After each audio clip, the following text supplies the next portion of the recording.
Welcome everyone, my name is Sam and this is my Let's Play of The Legend of Zelda Majora's Mask. Now, I do not have much to say about this except that right off the bat there's going to be a lot of introduction, so there's not going to be too much action until maybe the second episode or so. I just thought I'd let you know because it does have a slow start, but this game is really fun and it does pick up. So I'm going to just jump into this save file I have with the classic name Link, and here we go. In the land of Hyrule, there echoes a legend held dearly by the royal family that tells of a boy. A boy who, after battling evil and saving Hyrule, crept away from the land that made him a legend. Done with the battles he once waged across time, he embarked on a journey, a secret and personal journey. A journey in search of a beloved and invaluable friend. A friend with whom he parted ways when he finally fulfilled his heroic destiny and took his place among legends.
Hehe, you two fairies did great.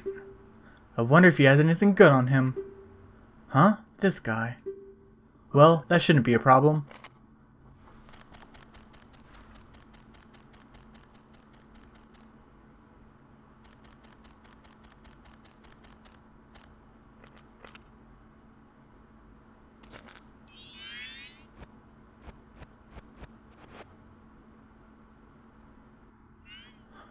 Ooh, what a pretty ocarina. Hey, Skull Kid, let me touch it. I want to see.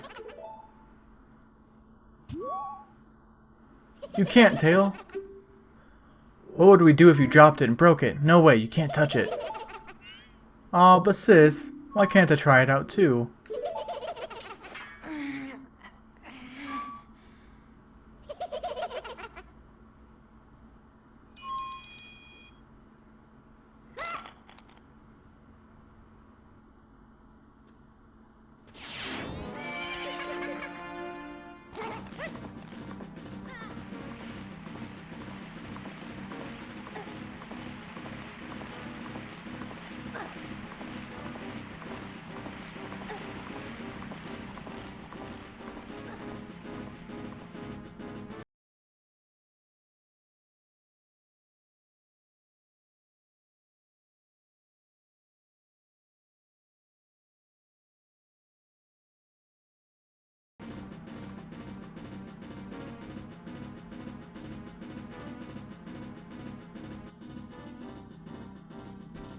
I always thought Link looked really short when he was getting up from that cutscene. Anyways, without very little reason, the Skull Kid, whoever he is, decided to steal our horse, and now only we can get him back. That was some trippy jumping. I did not expect that. You can't actually jump on command, but you can jump off of ledges. And that's one ledge you don't want to jump off of.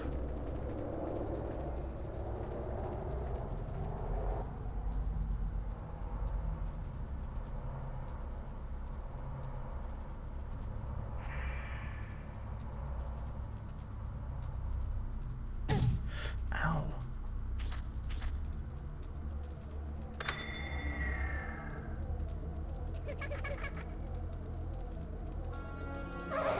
What's with that stupid horse of yours? It doesn't listen to a word I said to it. There's no point in writing a thing like that, so I did a favor and got rid of it. Hehe. Ah, boo-hoo. Why the sad face? I just thought I'd have a little fun with you. Oh, come now. Do you really think you can beat me? What? Okay. That's weird. That's one of the few times that the dialogue actually cuts out on its own.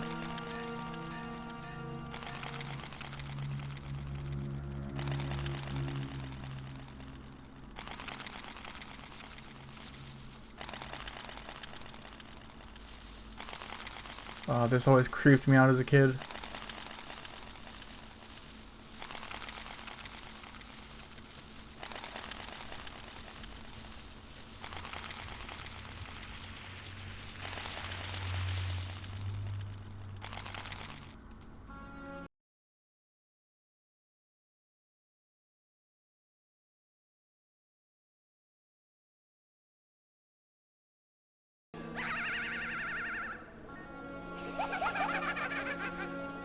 Hehe. Now that's a good look for you. You'll stay here, looking that way forever. I like the way he just floats out of there.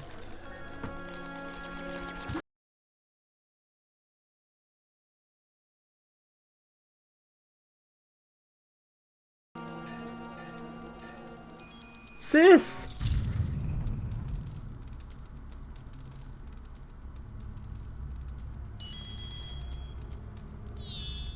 Whoa, whoa, Skull Kid, wait for me, I'm still here. Tail, you can't leave without me.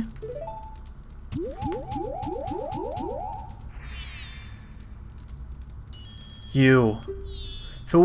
If I wasn't dealing with you, I would have gotten separated from my brother. Well, don't just sit there, Deku boy, do something. Why are you looking at me like that? What? Is there something stuck on my face? Will you stop staring and just open that door for me? Please, come on, Come on, a helpless little girl is asking you, so hurry up! Oh, Tail. I wonder if that child will be alright all on his own. Yeah, so before we actually open the door, we should probably spend this time to grab some money. Well, 6 is all we really need. We won't need too much money in the first section of the game, but it is needed later on. I guess it's obvious, but whatever. Hey, wait for me! Don't leave me behind. So, that stuff back there, I apologize, so take me with you. You want to know about the Skull Kid who just ran off, right? Well, I just so happen to have an idea of where he might be going. Take me with you, and I'll help you out, deal? Please? Good, so then it's settled. Now then, I'll be your partner, or at least until we can catch Skull Kid. My name's Tattle, so it's nice to meet you, or whatever. Nice manners. Now that we've got all that straightened out, can we stop messing around and get moving? If I figure out something out, I'll break the fourth wall, and I'll tell it to you. Hopefully, you'll manage to get by without my help until then. I love that aside, like. Link doesn't really do that too much. I think he does a lot more in Wind Waker. But regardless, this is a little mechanic that Deku Scrub, which is what you are, gets to use. Flowers are basically his way of getting around over crevices like this. Holding the A button over them allows you to burrow down, shoot out some smoke from your mouth, and fly. It's actually interesting that you'll drop, but if you go backwards, you'll actually stay in the air longer. Your flight distance, not really distance, how long you can stay in the air is less determined by how long and more by how far. These are some Deku Nuts. We can press B while flying to drop a bomb, and it is like a flash grenade in a way, freezing enemies in their tracks. So it's useful, but we won't really need it for right now. I always thought it was weird that he can't really use these without the flowers. I guess it would make it a little overpowered if he could. But regardless, this is just to introduce you to this small mechanic. It's pretty cool, and you could drop one like that. Nice sound effect. Hey, you, come on, press Z and talk to me.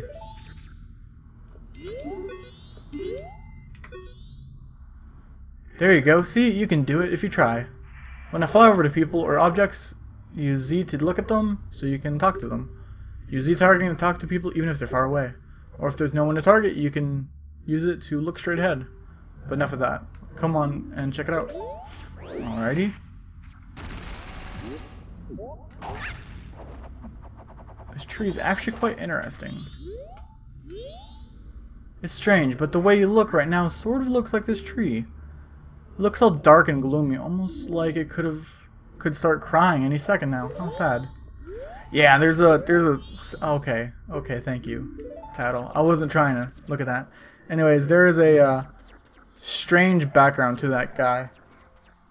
And if I remember right, it's actually that he is the son of a character that we get to meet later on. And his spirit is what turned us into Decker Scrub, in a way. I don't know if I have that correct, but regardless. From a weird turn of events, literally, from just before, we are now up here. And we get to meet the creepiest guy so far. You've met with a terrible fate, haven't you? Ugh.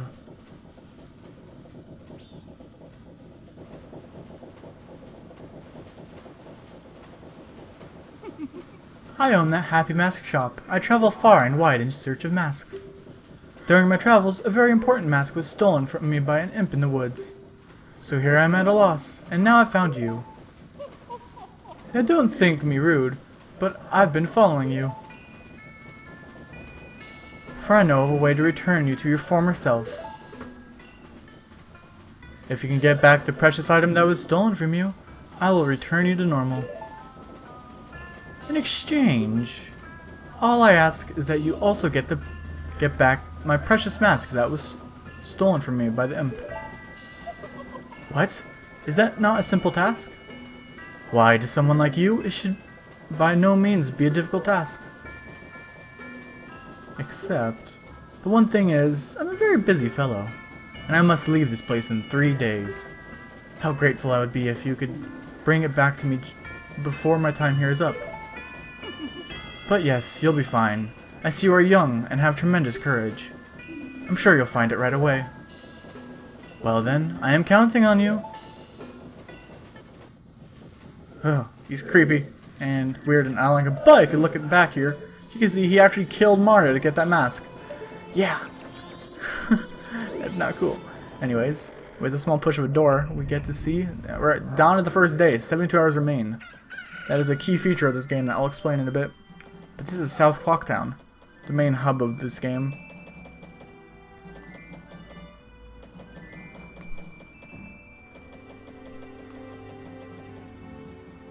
He gives me the creeps. That masked salesman was the... Sorry, just thinking aloud.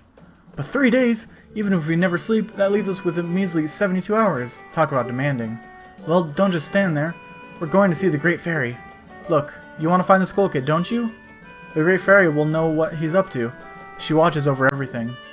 And just between you and me, the Skull Kid is no match for the Great Fairy. Go to the shrine near the North Gate. You'll find the Great Fairy there. Yep. So, the Clocktown is split into 5 sections, technically. You have this center one, in a way, South Clocktown here, and we got North right here.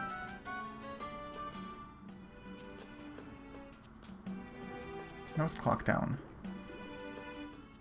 Yep, so there's stuff to do in here, but first, before we see the fairy, we should talk to this guy. What's this? Green clothes? White fairy? Sir, could you be by chance?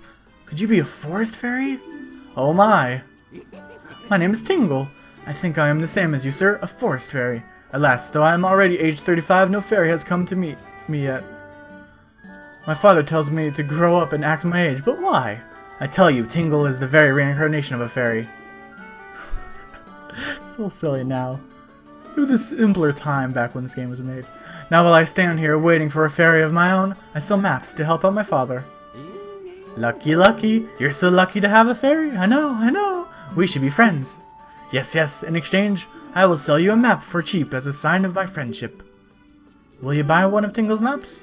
Why, of course we will. We want the Clocktown map, which is why I picked up those rupees in earlier. Yippee! You got the map of Clocktown, and now you can find your way around town. Red arrow on the map shows where you are, yellow arrow shows your current location. Oh, where you entered was red, my bad. What call again? Tingle Tingle Kulu Loompa! These are the magic words that Tingle created himself. Patent pending. Yep, so crazy guy. But now we got a map. So you see, there's 5 sections. The small, it's pretty obvious. You got your west and east on each side, and then you got a small one, which is, I don't remember what it's called, at the bottom left. Oh no, the Great Fairy! Something went down. Young one, please hear my plea. I've been broken and shattered to pieces by the masked skull kid. Please find the one stray fairy lost in town and bring her to this fairy fountain. Yep. So what they're doing right here, you can't really tell because I have full health, is that they're regenerating all of my health, which is pretty cool. So before we could do anything, we have to go grab the stray fairy, which is in that small section that I don't remember the name. It's something, I have no clue. Anyways, the main feature of this game, which is why it's so much different than Ocarina of Time and why I prefer it over Ocarina of Time, is that everything is confined to a 3-day cycle. You gotta beat the game in 3 days, technically. You actually get to go back and redo the cycle over and over as many times as you need to beat the game, but that idea that there's always this looming time off in the distance that you have to, oh, please hear my plea, the masked skull kid has broken me apart, find a way to Fairy Mountain, or Fairy Fountain, mountain, the Fairy Fountain. And this is actually something I didn't mean to trigger, and that's someone we'll look at later. Anyways, I like the idea of having that sort of looming evil, that not limit, what am I thinking of? Deadline, yeah. Having that deadline, it really adds to the story. And also, there's a lot of side quests and whatnot that are all built into the time, so you'll see in the next episode, at certain times we'll be doing certain things. So it makes for a very interesting adventure, and one that's really cool. Especially when you get to meet so many different people and help affect their lives in a positive way when you do stuff for them at those certain times. Anyways, with the fairy, we can bring back the Great Fairy.